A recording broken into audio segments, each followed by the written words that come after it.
দুনিয়াতে সবচেয়ে সহজ কাজ কি জানেন? অন্যের ভুল ধরা। আর সবচেয়ে কঠিন কাজ কি জানেন? নিজেকে সংশোধন করা। আমরা মানুষরা এরকমই। আমাদের স্বভাবই এরকম। যে আমরা অন্যের ভুল, সামান্যতম ভুল নিয়ে অনেক বেশি সমালোচনা করি, অনেক বেশি গীবত করি। কিন্তু আমরা যে হাজার, হাজার ভুল নিজেরা করি, সেটা নিয়ে কোনো কিছুতে মাথা ঘামাই না। আর গীবত করাতে এমনিও মনে করেন অনেক বেশি গুনাহ। ইসলামে এটা অনেক ভয়ঙ্করতম গুনাহ। কিন্তু আমরা এটা কয়জনে মানি? দেখবেন আপনার এই সমাজে সবচেয়ে একটা সহজভাবে, সবচেয়ে সহজ উপায়ে একটা পাপ হচ্ছে, সেটা হচ্ছে গীবত। আপনি মজার ছলে হাসি ঠাট্টার ছলে মানুষের সামনে সবার সাথে গল্পের ছলে আপনি গীবত করতেছেন, বুঝবেনও না। আপনি ওরকম ভাবে মনে করেন হাসি ঠাট্টা বন্ধুদের সামনে, বন্ধুদের সাথে আড্ডায় বসে হাসি ঠাট্টা করতেছি, আর একজনকে নিয়ে গীবত করতেছি। সবচেয়ে সহজ পাপের মধ্যে হচ্ছে গীবতটা হচ্ছে অন্যতম। কারণ এটা খুব সহজেই করা যায়, আপনি একেবারে ইজিলি করতে পারবেন। আর এটা কিন্তু দেখবেন 100-এর মধ্যে 95% বা 99% মানুষের মধ্যে আছে, যারা 5 ওয়াক্ত নামাজ পড়ে, মনে করেন অনেক বেশি ধার্মিক। আমি তাদের মধ্যে অনেক বেশি দেখছি এরকম গীবত করা।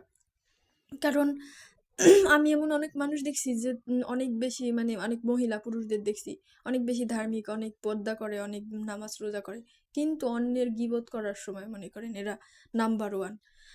মনে করেন জেনারেল মানুষরাও এত গীবত করে না, জেনারেল যারা আছি আমরা স্বাভাবিক মতো, এরাও মনে হয় এত গীবত করে না। কিন্তু এই ধার্মিক স্বভাবের মানুষগুলো যে পরিমাণ গীবত করে, সবাই এরকম না, আমি সবাইকে বলতেছি না, কিন্তু আমাদের এই স্বভাবটা না খুবই জঘন্যতম একটা স্বভাব প্রত্যেকেরই। এটা আমার আপনার সবার আছে, তো এই স্বভাবগুলো না চেঞ্জ করা উচিত, গীবত করা। কারণ আমি একটা জিনিস রিয়েলাইজ করি, আমি হয়তো বা ভুলের ঊর্ধ্বে না, আমারও ভুল আছে, আমারও এরকম ভুল হয়, আমারও এরকম হয়, এটা অনেক ভয়ঙ্করতম গুনাহ। কিন্তু আমাদের বোঝা উচিত যে একটা মানুষের সম্পর্কে আমরা বলতেছি, তার পাপ আমাদের ঘাড়ে আইনা লাভ কি? অন্যের সম্পর্কে বলে এটা কিন্তু শুধু তার পাপ টানতেছি এটা না, দেখবেন আপনি অন্যের সম্পর্কে যখন গীবত করবেন, অন্যের সম্পর্কে সমালোচনা করবেন, তখন কিন্তু আপনার আলাদা ধরনের একটা পেইন আসবে, মাথায় একটা প্যারা চলে আসবে আপনার মধ্যে।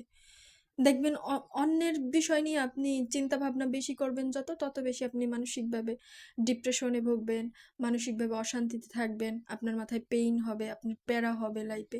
শুধু শুধু অন্যের জিনিস নিয়ে নিজের জীবনে প্যারার কি দরকার বলেন? অন্যের জিনিস নিয়ে আপনার নিজের জীবনে অশান্তি করার কি দরকার আছে বলেন? এটা কয়জনে আমরা বুঝি? আমরা বুঝলেও হয়তো বা আমরা মানি না। আমি বা মানি কতটা, আপনি বা মানেন কতটা, এরকম কিন্তু প্রত্যেক মানুষ এরকম। কিন্তু এই যে গীবত করা যে জঘন্যতম একটা পাপ, বা এটা যে জঘন্যতম একটা স্বভাব, এটা আমরা কিন্তু খুব বেশি মানি না। এটা আমাদের সবারই মানা উচিত। আল্লাহ হেদায়েত করুক সবাই।